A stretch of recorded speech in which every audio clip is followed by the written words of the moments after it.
Hello, everyone, to episode 72 of In the Marbles. I'm Matt Beamer alongside Preston Mood, along with live streaming here for YouTube, and we're also on the Unhinged Sports Network. So if you're joining us from the Unhinged Sports Network or your regular podcast platform, or you're with us on here on YouTube, we welcome you to the show. And Preston, how's it going, man? Wonderful. Wonderful. I've learned something very interesting about you just now, thanks to our live chat here from Brian Stone and James Maples, man. Brian said you dummied, and I don't understand what exactly the terminology is for that, but you dummied an entire backpack worth of hot dogs during the Coca-Cola 600. Yeah. Can you explain that for me? All right, so well, this is pretty good, I know. So for a couple years in a row, we would all go, me, Maples, Stone.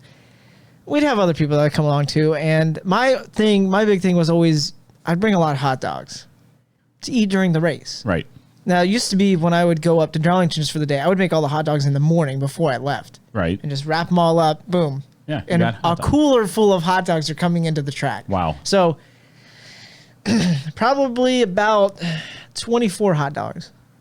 24 hot dogs? Yeah, but now I didn't take all those because I probably ate some before the race, but I'm probably down at least 15 to 20 in a race. It's easy. Wow. It's easy to do. What are you reading? Yeah, I'm reading more comments. We got the TV closer now. We're improving here on the show, and 8 people in a hotel room, and the first time you had maybe a little too much to drink there, buddy. That's a lie. I've drank before that, but that was pretty interesting too. 8 people in a hotel room. That was during 600 weekend also. That was pretty interesting. Okay, as well. Well, as you said while we were preparing for today's episode, things are picking up, and man, things are picking up big. NASCAR is this weekend on-track activity. Not this weekend, next week. Yeah. However, we're going to say it's this weekend because Speed Week starts, I say, technically this weekend. And it's going to be a lot of fun. I'm glad it's happening. But I got to say this, and I hate to do this so early in the show after the button was introduced. That's my bad. I messed up again. Oh, no. What did you do this time? Our Patreon, our brand new Patreon to the show, who is graciously giving us money to do the show, and big fan of us from the Pocono Raceway podcast, Matt Camper.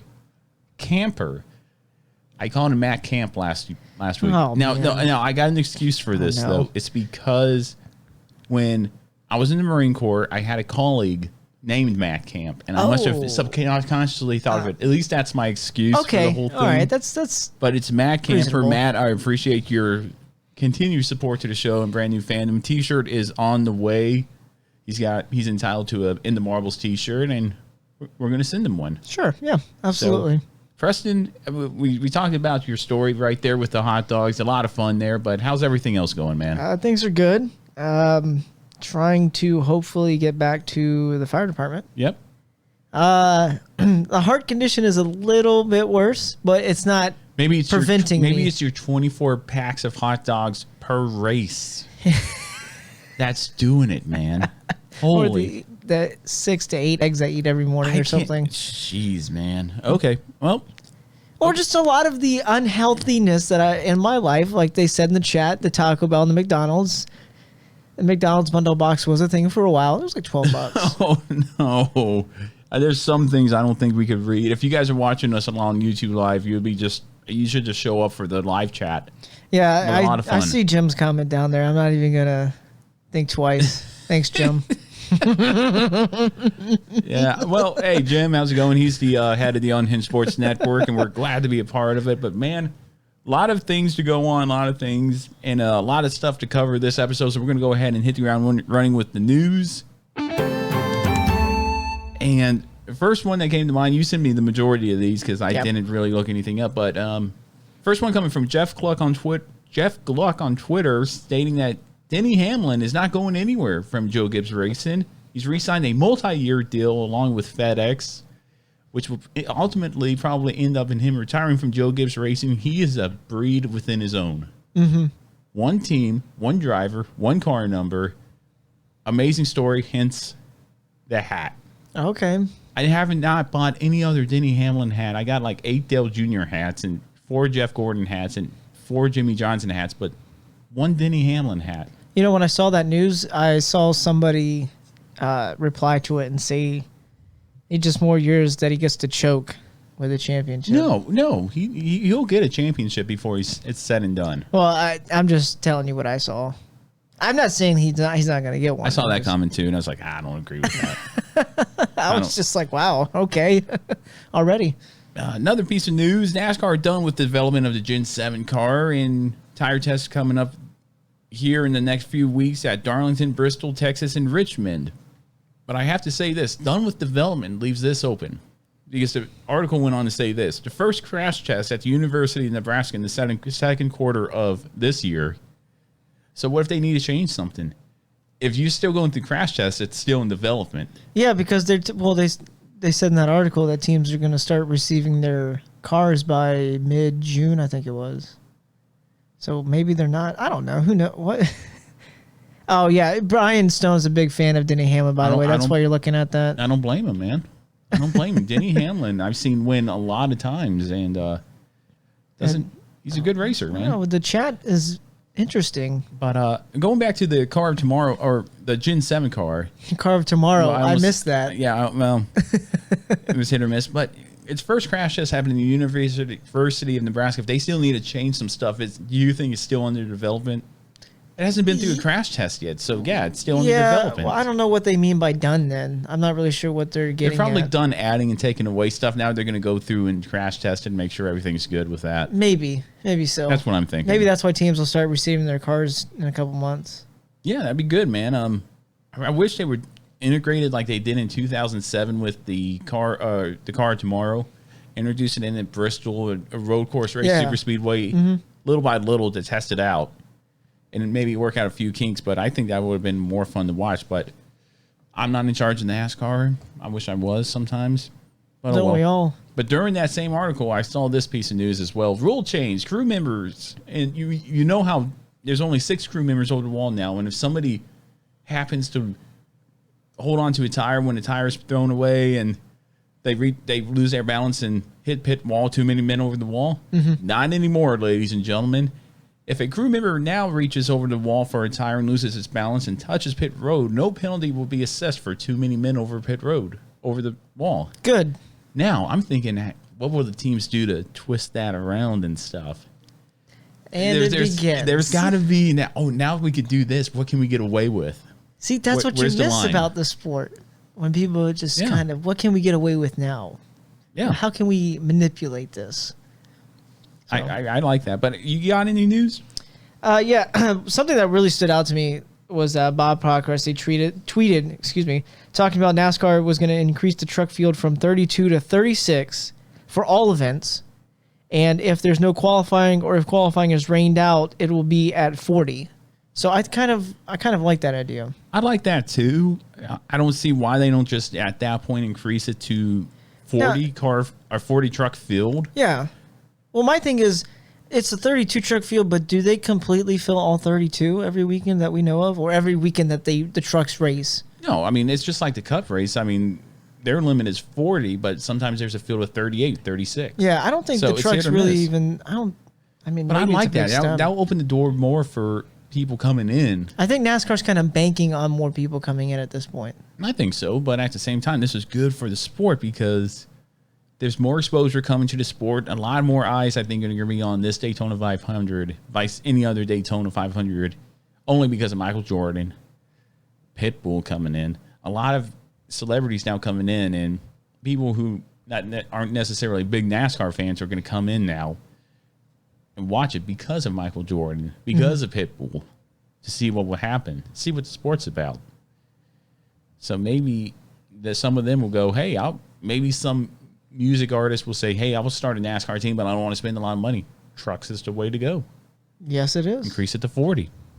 See what happens. I could be okay with that. Any other news? Well, speaking of Pitbull, Grand Marshal for the Daytona 500. Oh, cool. I get to hear him say, gentlemen, start your engines. Or drivers, start your engines. Hey, be careful. Okay, it's drivers, okay? I don't want to infringe on anybody's rights here. Actually, I think I got to research that and see why it's drivers now. Well, probably because when Danica Patrick came into NASCAR, the Cup Series at least. Danica Patrick's not a part of NASCAR Cup Series anymore. Well, I don't know, man. Maybe it's I don't I don't know. know I really couldn't tell you, to be honest. Well, we'll figure that one out. But hey, I read something else too. 30,000 people will attend this year's Daytona 500. And that's the amount of tickets that they sold, or that's the capacity. I am proud to say I am one of them. Are you gonna skip through the gates when you have your ticket? Oh yeah. Oh, I'm gonna float and just. You're not. Are you gonna be like off of the movie there. Willy Wonka, where you say, "I got the golden ticket"? No, I'm gonna be more like Wayne's World, where showing the pass. When I got my high pass in New Hampshire, that's what I was like, man. Just showing everybody, like, look at me, look at me. I got hot pass. High pass. Don't worry, high pass. It's okay. But man, yeah. So I'm kind of disappointed that it's only 30,000. I don't even know. Wait, what's the capacity of Daytona? The front stretch is 110,000 alone. Okay, wow. And that was filled up, and that's a significant blow, man. That's such a disappointment. I mean, at least there's going to be fans there. Yeah, 30,000. So my question is, are you going to, maybe you should make a sign to hold it up while you're in the stands, because I'm sure there's going to be social distancing. Oh, around. yeah, just make a big banner that says "In the Marbles." Yeah, so then, because I'm not going to be there, so I can watch on TV and I can say, oh, look, there's Matt right there. That's right. Oh, you can find me. Or, I'll be watching it. I'll say, look, there's Matt. And people will say, who? And oh, you already missed him. I tell you what. You make the sign, I'll put it up. Okay, we'll see. Oh, okay. You see, it's great until you have to spend money on it. I don't have the funds, the resources to make a big sign like that. Okay. I used to make posters when I go to NASCAR race day. Don't throw out the idea and then say it's on you and then back out of it. Maybe Jim will make the poster. No, Is Jim gonna go? No, Jim's gonna meet us there at the campground to do race day Unhinged. I think. Okay. We're still working out those details. I'd hate to throw it out there and put it on him and say anything like that, but so yeah, that's. I mean, that's a great idea, Preston. I love the idea. I figured I'd throw it out there. I love the enthusiasm, but you got to contribute something too, man. I've contributed everything to this point. I'll see what I can do. But we'll see. Oh no, buying the sign will break the bank. No, can't do that. Well, yeah, I like to save my money sometimes. Let Beamer pay it all and got it. I understand. The last piece of news I saw was for the Bristol Dirt Race. They're going to be having heat races to set the field, which sounds like they should do that everywhere. Kind of like the Clash coming up, or not the Clash, but the duels coming up. Right. 125 duels. But I don't know. For the dirt race, you're making this a traditional dirt race with heat races and stuff, which begs me to ask this question: if 40 cars show up, are they going to let 40 cars on that dirt track? Well, not if they do heat race. Oh. Okay, never mind. You're talking about for the main event. I'm talking about for the main event. I mean, I can see two sets of dirt races, line up the outside and line up the inside rows. 40 cars. But now think about it. If 40 cars are there during that race, I just need to see what the racing is going to look like on that track first before I can determine whether or not 40 cars. I wish I would have bought the ticket sooner. I've reserved my ticket for the night race, the September night race. Mm-hmm. But not for the dirt race. I should have done that. Haven't they put dirt down at Bristol before? They have, but never for a cup race. Last cup race came in 1970s. I just need to see what it's going to look like with race, because then we'll determine whether or not you can put 40 cars on that track. What are you laughing at? Brian Stone's comment, no artistic creativity either. I have to agree with you on that one there, Brian. Jeez. Thanks, Brian. Well, but that's all the news I have, man.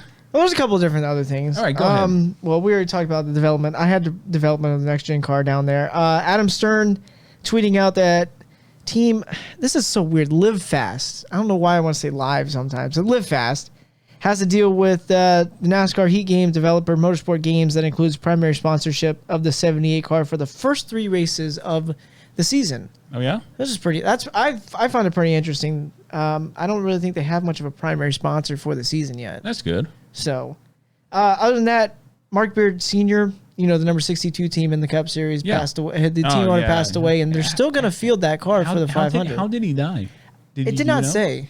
Okay. It did not say in there. Because I looked for that too, and it's like I couldn't find it. I couldn't find it either, but they're still planning on, Brendan Gaughan raced that car. Brendan Gaughan races always that car. Always fun to watch. Underdog. Really? A competitive underdog at the restrictor plate tracks. But, they're still going to field that car, and who was it that was going to be in that car? I have to look it up now. We'll look it up. we'll talk about it during the Clash segment. But yeah, man, any other news? Nope. I think that was about it. I mean, we could probably go on for days about all kinds of different sponsorship announcements. Like you said, man, things are picking up. It's coming down to the wire. We're getting ready to go racing here next week, and then the Daytona 500 next Sunday, February 14th. I'll be there. Can't wait, man. And I'll be watching from my couch. Hopefully another Daytona escapades. Just as much fun as last year's Daytona escapades. Okay. All right. Second part, man. But if you have no other news, we're going to go ahead and take a break and get into our Busch Clash preview, but not before we listen to an ad read from the Unhinged Sports Network and Teespring. This is In the Marbles, and we will be right back after this. Hey race fans, I'm Preston from In the Marbles. Like what you just watched, be sure to hit the subscribe button below. And if you're looking for more content, you can find some videos right here to the left of me.